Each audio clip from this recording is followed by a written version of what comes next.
शाम का समय था। बारूद नगर की गलियां एकदम शांत थी और हवा ठंडी चल रही थी। दो दोस्त रवि और मोहन पार्क के पास एक बेंच पर बैठे थे। रवि घबराया हुआ बोला, मोहन, तूने आज रीला अम्मा को देखा? कल तक तो बिल्कुल ठीक थी और आज तो लग रहा था जैसे 100 साल की हो गई हो। मोहन ने सिर हिलाया। हां, मेरा भाई भी कल तक ताकतवर था और आज मुश्किल से चल पा रहा है। सबको क्या हो रहा है? दोनों ने चारों तरफ देखा। शहर अजीब लग रहा था। बच्चे खेल नहीं रहे थे, दुकानें बंद थी, यहां तक कि चिड़िया भी चुप थी। रवि ने धीरे से कहा, सुना है हमारा सुपर हीरो राजन भी परेशान है। वो पूरे शहर में उड़ उड़ कर कुछ ढूंढ रहा है। मोहन ने आसमान की तरफ देखा और बोला, अगर राजन भी परेशान है तो मामला सच में बहुत खराब है। दूर एक ऊंची इमारत की छत पर राजन खड़ा शहर को देख रहा था। उसके चेहरे पर गहरी चिंता थी। उसे लोगों का डर महसूस हो रहा था। बारूद नगर में कुछ गड़बड़ थी, बहुत गड़बड़, और राजन जानता था कि उसे जल्दी ही इसका जवाब खोजना होगा। रात का वक्त था। बारूद नगर की सड़कें सुनसान पड़ी थी। हवा ठंडी और भारी लग रही थी। राजन शहर के ऊपर धीमी रफ्तार से उड़ रहा था। उसे महसूस हो रहा था कि कहीं न कहीं कुछ ऐसा है जो लोगों की जिंदगी की ताकत खींच रहा है। वह एक छोटे से पार्क के पास उतरा। वहां एक बुजुर्ग आदमी बेंच पर बैठा कांप रहा था। उसके हाथ थरथरा रहे थे, चेहरा झुर्रियों से भरा हुआ था, जैसे वो रातों रात कई साल बूढ़ा हो गया हो। राजन धीरे से आगे बढ़ा। बाबा, आप ठीक है? उसने पूछा। बुजुर्ग ने थके हुई आंखों से उसकी तरफ देखा। मुझे नहीं पता बेटा, कल तक मैं बिल्कुल ठीक था, आज तो चलना भी मुश्किल हो गया है, उसने धीमी आवाज में कहा। राजन ने उसका हाथ पकड़कर सहारा देने की कोशिश की। तभी बुजुर्ग के हाथ से हल्की पीली रोशनी निकली। राजन के कलाई पर लगी नीली क्रिस्टल चमकने लगी। उसे महसूस हुआ कि इस आदमी के अंदर कोई अजीब सी ऊर्जा है जो उसकी जान को खींच रही है। ये ऊर्जा, ये तो इंसानी नहीं है, राजन ने मन में सोचा। बुजुर्ग ने कांपती आवाज में कहा, उसने कहा था वो हमें फिर से जवान बना देगा। उसने कहा था कि उसने समय का राज जान लिया है। कौन? राजन ने जल्दी से पूछा। कौन आदमी? बुजुर्ग का सिर पीछे झुक गया। उसकी आवाज धीमी पड़ गई। वो डॉक्टर, टाइम वाला डॉक्टर। और फिर वो चुप हो गया। उसकी सांसें रुक गई। बुजुर्ग के हाथ से एक पुराना आधा जला हुआ कागज गिरा। राजन ने उठाकर पढ़ा। उस पर लिखा था, डॉक्टर इबलीस का यूथ रिकवरी प्रोग्राम, विज्ञान के जरिए नया जीवन। नीचे एक पता लिखा था, बारूद नगर ओल्ड मेंटल हॉस्पिटल।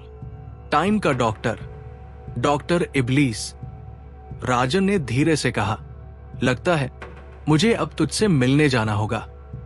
और नीली रोशनी के साथ आसमान में उड़ गया। लेकिन राजन इस बात से बेखबर था कि वहां उस पुराने अस्पताल में कुछ बहुत डरावना उसका इंतजार कर रहा था।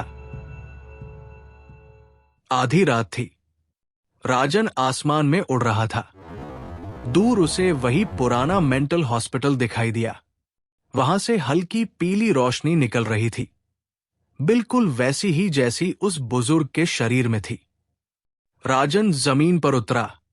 हवा भारी थी, जैसे कोई अनदेखी चीज उसे देख रही हो। वो गेट के पास पहुंचा और आगे बढ़ा, लेकिन अचानक रुक गया। उसके सामने कोई अदृश्य दीवार थी। जैसे ही उसने उसे छूने की कोशिश की, उसका हाथ जल उठा। वो पीछे हटा। ये कैसी जगह है? उसने सोचा, मेरी ताकत यहां काम नहीं कर रही। कुछ पल सोचकर उसने आसमान की ओर देखा। अब बस एक ही इंसान मेरी मदद कर सकता है, गुरु जायर्थस। कुछ घंटों बाद राजन बर्फ से ढके पहाड़ों के बीच पहुंचा। एक छोटी सी गुफा में आग जल रही थी। अंदर एक बुजुर्ग व्यक्ति बैठे थे, आंखें बंद, मगर चेहरे पर अजीब सी चमक। वो थे गुरु ज़ायरथस, अंधे लेकिन सर्वज्ञानी। राजन ने झुककर प्रणाम किया। गुरु मुस्कराए, बोले, मुझे पता है तुम क्यों आए हो। राजन ने चौंक कर पूछा, तो आपको डॉक्टर इब्लीस के बारे में भी पता है? गुरु ने सिर हिलाया। इब्लीस? उन्होंने धीमे स्वर में कहा, जानते हो इसका मतलब क्या है? नहीं गुरु, इसका मतलब है शैतान। राजन चौंक गया। शैतान? लेकिन वो तो इंसान है। गुरु बोले, वो इंसान दिखता है लेकिन है नहीं। वो लोगों की ऊर्जा चूसकर खुद जिंदा रहता है। उसे ताकत से नहीं, दिमाग से हराना होगा। गुरु ने एक छोटी डिब्बी खोली और उसमें से एक हरी रत्न जैसी मणि निकाली। ये मणि तुम्हें रास्ता दिखाएगी। उन्होंने कहा, सोच समझ कर चलना राजन, यही तुम्हारी सबसे बड़ी शक्ति है। राजन ने मणि को अपने हाथ में लिया। वो गर्म थी, जैसे जिंदा हो। मैं वादा करता हूं गुरु, उसने कहा, इस बार ये शैतान बचेगा नहीं। गुरु हल्के से मुस्कराए। याद रखना, जीत हमेशा दिमाग की होती है, ताकत की नहीं। राजन ने प्रणाम किया और गुफा से बाहर निकल गया। बर्फीली हवा चल रही थी, पर उसके हाथ की हरी मणि हल्के से चमक रही थी। उसने दूर आसमान की ओर देखा, जहां बारूद नगर की पीली चमक फिर से दिखाई दे रही थी। डॉक्टर इब्लीस, राजन ने ठंडी आवाज में कहा, अब खेल शुरू होता है। हवा में बस उसकी आवाज गूंजी, समय के डॉक्टर, तेरा समय अब खत्म होता है। रात गहरी थी। बारूद नगर के ऊपर बादल गरज रहे थे। राजन पुराने हॉस्पिटल की छत पर खड़ा था, हाथ में वही हरी मणि जो गुरु ज़ायरथस ने दी थी। राजन ने मणि को अपने सीने से लगाया। नीली क्रिस्टल की रोशनी धीरे धीरे मंद पड़ गई और उसके शरीर से निकलने वाली सुपर ऊर्जा जैसे गायब हो गई। अब वो सिर्फ राजन था, न कि सुपर हीरो राजन। उसने अपना भेष बदल लिया।